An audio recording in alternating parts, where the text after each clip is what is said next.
So you tested negative for SIBO. So what I want to make sure that the type of test that you did is going to be a 3-hour lactulose SIBO test, breath test is what it is. Make sure those are the components in there, because if it's not those, I've seen so many people do the 2-hour SIBO test and they miss it a lot of the time. So make sure you do that. If you need the test, there's a link in our bio. You can order the test. We'll send it to wherever it is in the United States and Canada, and you can test it for yourself.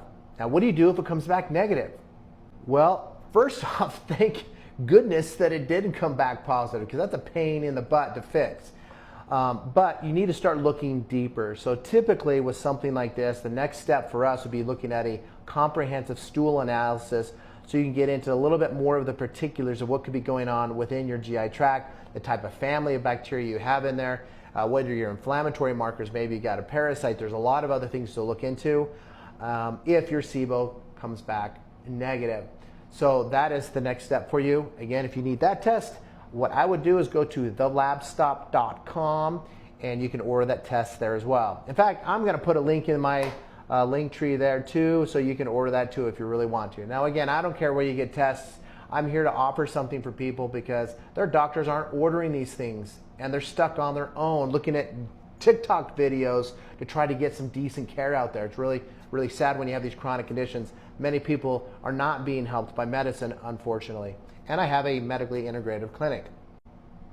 But like everything else, you got to get to the root cause of why you're having the problem. It very well could be your thyroid. That's why you developed the symptoms that you have. It could be you have a genetic variant that contributed to it. There could be anemias, blood sugar problems, you name it. There's a lot of factors that are in there that need to be looked at. So what we find in our clinic and why we're so successful is because we're digging deep enough to find out what's going on, and then we take them, because at the end of the day, it's your cells that are going to heal you. And you need to figure that stuff out, and you can't just look at one thing, only your GI tract, and just be stuck there, because you're going to miss it almost all the time. If you're sitting there struggling, you're having a hard time, and you're not getting answers, and you really need your life back, schedule a discovery call with us. We'll chat a little bit. We'll see what's going on to make sure you're in the right place and make sure we can actually help you.